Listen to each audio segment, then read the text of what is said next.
Okay, so what I wanted to talk about today briefly is what's called in the Upanishads, the Vedic tradition, the seven states of consciousness. And I want to relate them to what's called in the tradition of the Kabbalah, the Semitic tradition, the five levels of the soul. So I'll start off by saying that I studied the seven states of consciousness with Maharishi Mahesh Yogi. So I'm sort of passing on that knowledge. He was a scholar in the Upanishads and the Vedic tradition. And it's important as we look at these things to understand clearly that we're talking about levels of the soul or states of consciousness. They're not like rigidly defined in boxes. They kind of go into each other and they come up from within and move one into another. So we don't want to get stuck in a sort of segmented or fragmented way of thinking of it.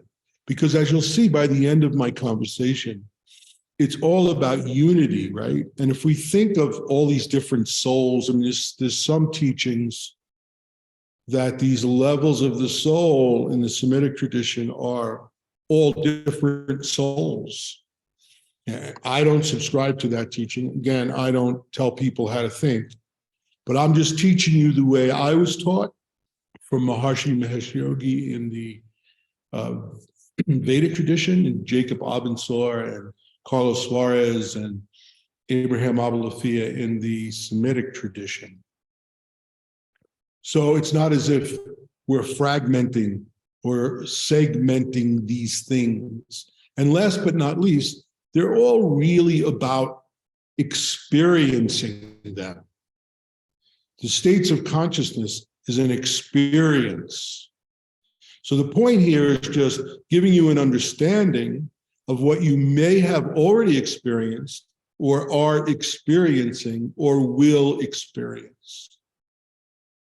So from the Upanishads, in the seven states of consciousness, everyone experiences the first state of consciousness, which is called waking state consciousness, right?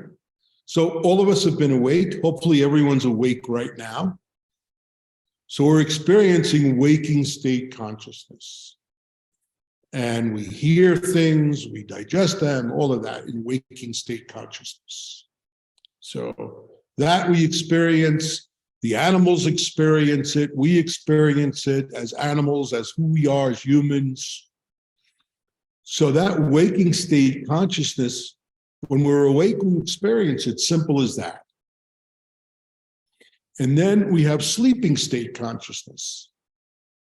We've all gone to sleep. So raise your hand if you haven't experienced sleeping state consciousness. Good. What a horrible life that would be with no sleep at all. Oh my gosh. So that sleeping state consciousness, everyone experiences. The animals, we are humans, animalistic humans, good, bad, indifferent, doesn't matter. We experience these two states of consciousness, waking state and dreaming state. In terms of levels of the soul, these are mostly related to what's called nefesh, right?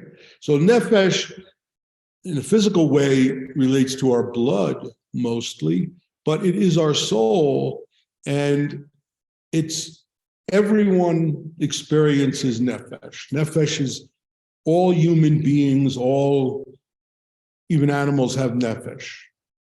It's disputed in some circumstances, in some cases, but the way I was taught, animals, humans, all nefesh, right?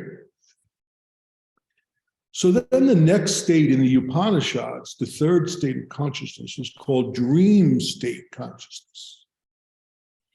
Now, this is really consciousness that's sort of like subconscious, right? In the definitions that we use today in psychology, modern psychology. So when we're dreaming, most of it's coming from our subconscious, but it is a state of consciousness, right? Whether it's sub or not, it's a state of consciousness. And I think all of us have experienced dream state consciousness. Since I've been teaching decades upon decades, I've never had a student that has not experienced dream state consciousness. And I've had some that say, oh, I never dream. But then as I press them a little more, it turns out they have had dream here and there in their lives. So they've experienced this third state of consciousness, dream state consciousness. And this is the place where the next level of the next level of the soul in the Semitic tradition, the Kabbalistic tradition, sort of comes into understanding, which is Ruach, right? So Ruach, very much connected to the breath. So Nefesh and Ruach, they're really very physical, tangible things, right? And Nefesh in the body, in the blood, and the Ruach in the breath. But when we have Ruach experiences, according to the Kabbalists, we're experiencing a finer state of relative in that subconscious arena, right? And that Ruach comes and goes as the beginning of a spiritual experience. Okay? So now we have 3 states of consciousness of the 7 from the Vedic tradition, Upanishads. Hope this doesn't get complicated. It's supposed to be simple. And then we have the levels of the soul in the Kabbalistic tradition being Nefesh and Ruach. So then in the Upanishads, they tell us, Maharishi taught me, that we have what's called transcendental consciousness. This is the beginning of the experience of samadhi, right? And what is that samadhi? It's basically in our meditation, we experience what a lot of modernists like Deepak Chopra and those dudes call the gap, right? So this gap is what? We're having thoughts, we're having feelings in our meditation, we have our letter, but then all of a sudden we go beyond the letter and thoughts and feelings, and we experience transcendence, or what's called samadhi in the Upanishads, right? It can be for a split second. And it's like, oh, what was that? It's just, it can be that temporary. In that stage of transcendental consciousness, it can be like that. But this is the beginning of something that they call in the East nirvana, or the beginning of something in the Kabbalistic tradition, which is Chachma consciousness, right? So, but we only experience it as that light shines through this thing we call klipot, or our shell that we've created over perhaps lifetimes. This is that beginning of that spiritual experience and the level of the soul that is called in the Hebrew tradition neshima. Okay? So now we keep doing this, and we talked about it when you learned how to meditate as dipping the cloth, right? So we dip into the dye, that white cloth, to make it blue. We dip it into blue dye and we put it in the sun, and the sun takes the blue dye out, except it's a little bluer than it ever was before. So that's what happens in transcendental consciousness, right? We experience that from time to time, mostly in our meditation, but it can happen outside of our meditation as well. Then the next state of consciousness, once we've dipped the cloth many, many times, we've done our practice many, many times, that shell is beginning to melt, disappear. When it melts and disappears, we have what's called in the Upanishads cosmic consciousness, right? And this is a fully awakened self, Atman, which in the Vedic tradition. What does that mean? It means that that gap is no longer a gap. We're aware of it and awake to it within ourselves all the time, right? This is the fulfillment of Neshima. And as that begins to happen within us, Atman, self, the higher self, right? As that begins to happen, we begin slowly to see it all around us. Okay, as we see it all around us, that is the level of the soul of Chaya. These names aren't terribly important, so don't think you have to remember them if you don't know them. Chaya, though, is interesting because at the end of Chaya, it's like life, which is Chet, Yud, but it adds a Hey to it at the end. And the Hey is open at the top and open at the bottom, so that as we experience within ourselves that higher self-consciousness and begin to see it outside of ourselves, that energy flows through both of those, the top and the Hey and the bottom of the Hey. So it's instead of a life that's closed off at the top, it's opened, right? So the next state of consciousness in the Upanishads is called God consciousness. And what that simply means is that as we begin to see, as we're awake in cosmic consciousness, fully awake, Klipot is melted. And now we begin to see that which is within ourselves in outside. We begin to see, actually see, maybe it's an inner eye that's seeing it, or a third eye that's seeing it. Finer and finer states of the relative.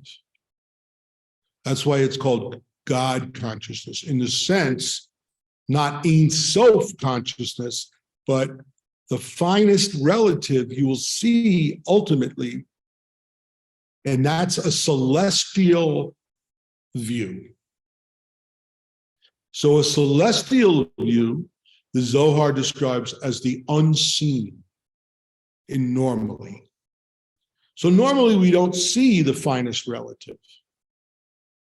In fact, we don't see that much of even the relative, because this particulate science now is able to let us hear and see things that we normally couldn't see, even with 20/20 vision and perfect hearing. So there's particulate floating around in this room, in your rooms, that you can't even see. And there's noises that are certain frequencies that you can't hear. But in God consciousness, Chaya, level of the soul, we begin to see that which is finest relative, finest relative, finest relative, right? Now, there's all kinds of devotional descriptions of this, but like I said in the beginning, it's about our own experiences, not someone else's. So as we experience these things, that's what's real, not what somebody else wrote somewhere. Okay, it's nice to read those things, both in the Vedic tradition and in the Semitic tradition. There's plenty of people who talk about these visions, and there's stuff in the Tanakh, Ezekiel's visions, all these things, right? So that's God consciousness. And I say, Chaya. And then the seventh state in the Upanishads is called unity consciousness. In India, they call Brahm. Aham Brahmasmi, which means I am Brahm. What does that mean? That means that unity consciousness that you experience inside of yourself You experience it outside of yourself. So it's like the wave of the ocean going back into the ocean itself, coming back into the ocean. Unity consciousness. Everything is then one in your experience. So it's not just being enlightened within to the Atman, to the Neshima within yourself, or even around yourself in an aura. It's that which you see, or everything is one. So in the level of the souls, Yechada is what it's called. So as I was taught, both by Maharishi and the Semitic tradition teachers, all of these states of consciousness are available to us. Some teach that only some are available to us and others not. That's not the way I was taught, and I'm passing it on to you as the way I was taught. It doesn't matter what I say. It matters what you experience. So if we meditate and we experience transcendental consciousness, just that gap, the more we experience it, the more we experience it, the more we experience it, it will become, that cloth will become blue. And that's cosmic consciousness. And then we'll be able to see finer and finer states of relative. And that's God consciousness. And ultimately, Yechada is unity, it's one. Everything is one in that state of consciousness. So the reason to teach this is obvious. As we begin to experience it, it's important to have an understanding of what we're experiencing. And if you practice regularly and you remain unrigid and without harsh judgment, you will experience these higher states of consciousness.